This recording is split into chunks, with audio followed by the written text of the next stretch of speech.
안녕하세요. 일스TV의 일입니다.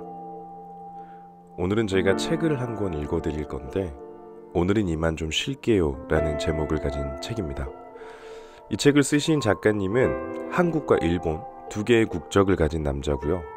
사람들을 관찰하고 언어를 수집하는 것이 취미이고 끊임없이 사람을 만나 소통하면서 얻은 생각들을 글로 옮기시는 작업을 하신다라고 해요. 감정 표현이 서툴어서 글 쓰는 일만큼은 꾸준히 해왔었고요.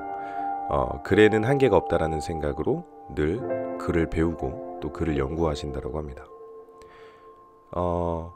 많은 사람들에게 희망의 말을 건네고 싶다라는 게 이 작가님의 바람입니다. 이 작가님의 이름은 손힘찬 작가님이십니다.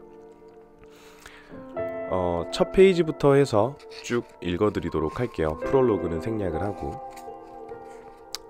처음 페이지는 모두를 사랑할 수 없듯 모두로부터 사랑받을 수 없다 입니다. 심리학자 알프레드 아들러는 인간의 고민은 전부 인간관계에서 비롯된 고민이라고 단호하게 말했다. 나는 그가 주장한 말에 대해 매일 생각한다. 정말 사람들의 고민이 인간관계에서 비롯되는 것일까? 그 질문에 대한 해답은 아직까지 내리지 못했다. 하지만 한 가지 분명하고 확실한 것은 인간관계는 영원한 과제라는 점이다. 자신이 산에 들어가서 사회와 단절하고 수련이라도 하지 않는 이상 인간관계에서 비롯되는 감정 소모는 누구도 피할 수 없다. 그렇다고 피할 수 없는 어려움을 즐기라고 말하지는 않겠다.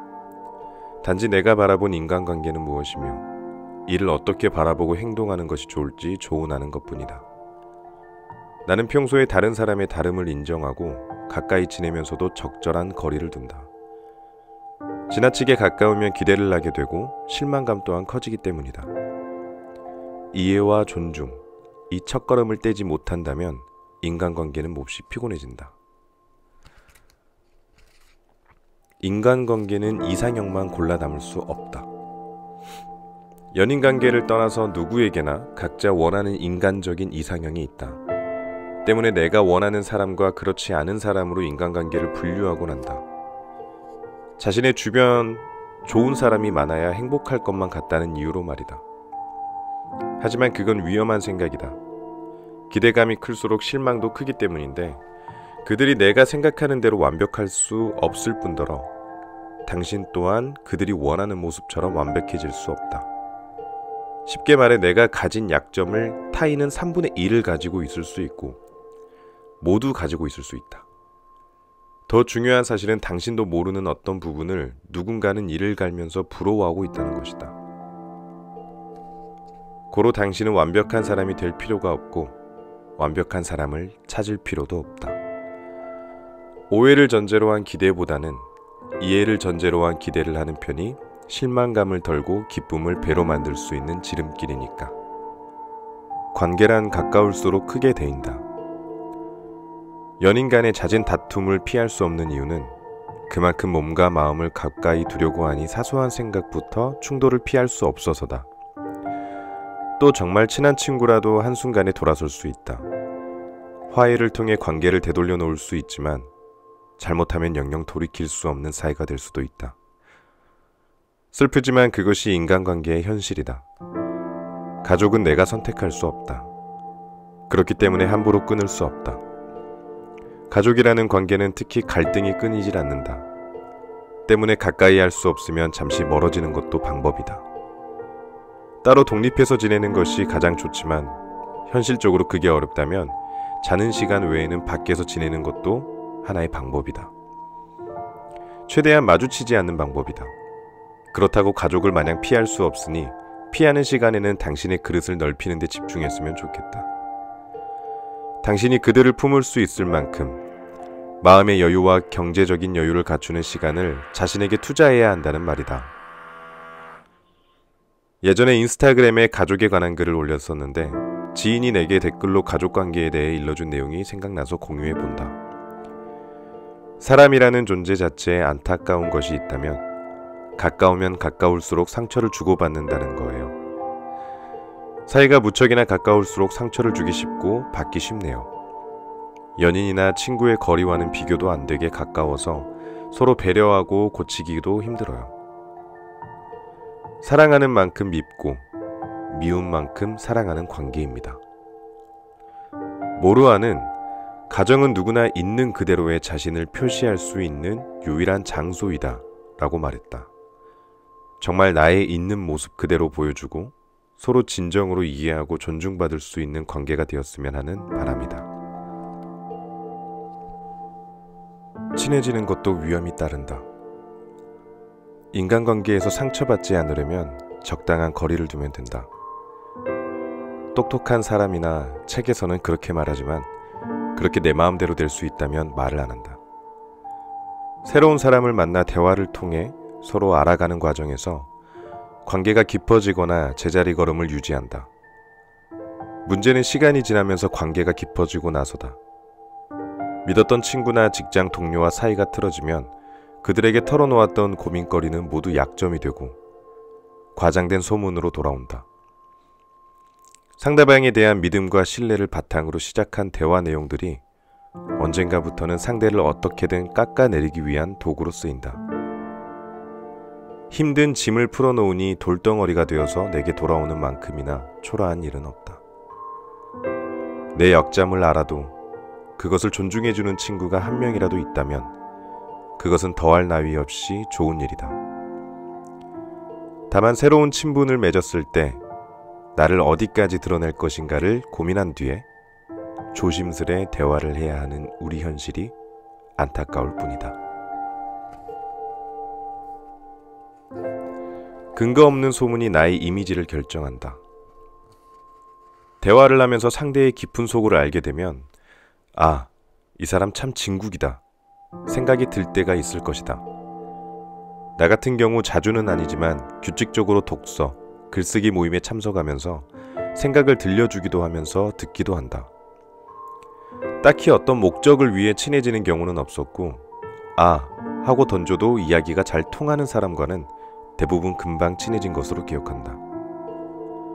특히 다수의 인원이 참석하는 모임에서 밝히는 내 생각과 단둘이서 늦은 저녁이나 새벽에 나누는 이야기는 공감뿐만 아니라 마치 책 속에 따로 숨겨진 페이지를 읽는 듯한 느낌이 든다.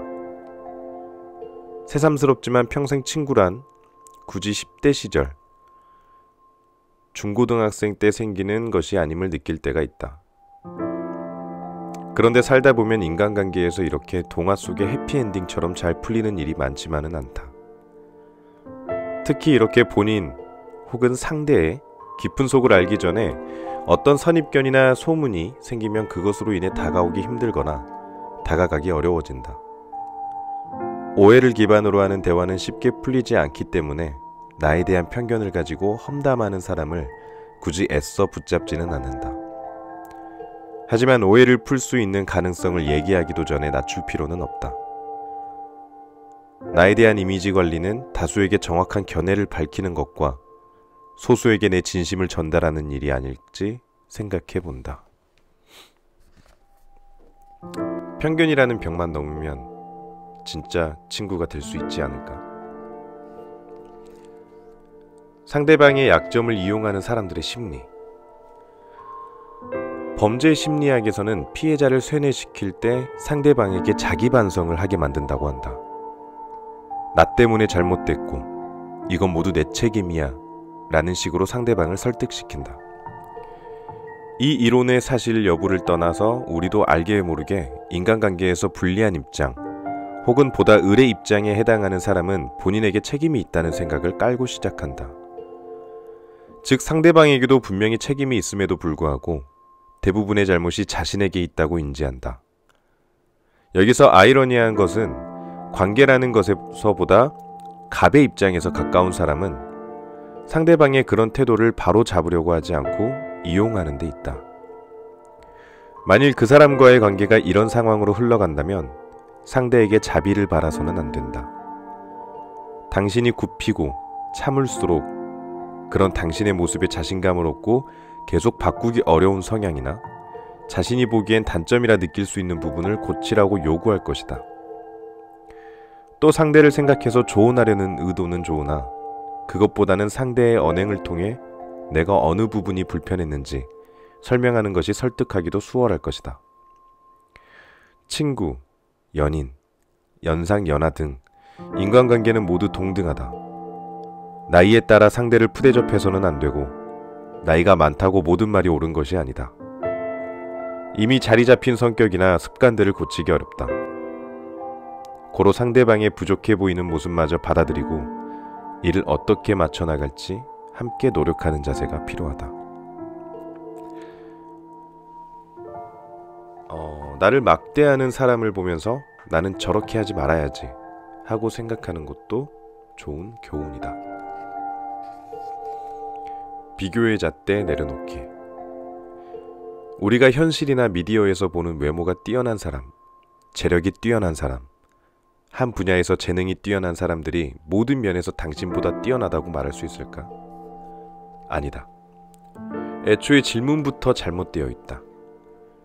우리는 그들이 짊어진 마음의 무게를 모두 알지 못한다. 어느 정도 위치가 있으면 그곳에서 넘어질까봐 두려워하는 마음이 존재하고 이를 주체하지 못해서 목숨까지 끊는 사람도 있다. 지금 밑바닥에 있다고 생각하는 사람에게는 단순히 생각하면 올라가는 일만 남았다라고 볼 수 있다. 이 말은 생각하기에 따라서 쉬울 수 있고 어려울 수 있는 말이다. 흔히 성공했다고 하는 사람들이 자신의 과거를 이야기하며 동기부여를 해주는 말이니까. 그들의 모습을 보는 우리는 어떻게 보면 보기 좋게 만들어진 편집본만을 보고 있을지도 모른다는 생각이 든다. 원본 속에는 우리가 알지 못하는 장단점이 존재하는데 타인에게는 밝혀지는 것이 껄끄러워서 좋은 것만 드러낸 것뿐이다. 자신의 약점을 타인에게 드러내는 행위는 그들에게 비난할 수 있는 여지를 남겨두는 것이니 굳이 드러낼 필요는 없다. 하지만 누구에게나 장단점이 존재하고 지금 그들에게 보이는 화려한 모습 뒷면에는 아픔이라는 그림자가 따라다니는 사실을 알아야 한다. 우리는 서로 자신에게 없는 것들을 보며 부러워한다. 내가 가진 것을 어떻게 활용하면 좋을지 고민하는 편이 훨씬 효율적이라는 사실을 알면서도 말이다.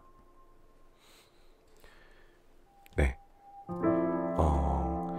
오늘은 이만 좀 쉴게요. 28페이지, 29페이지까지 오늘 읽어드렸습니다. 이 책은 제가 꾸준히 이어서 계속해서 읽어드리도록 할게요.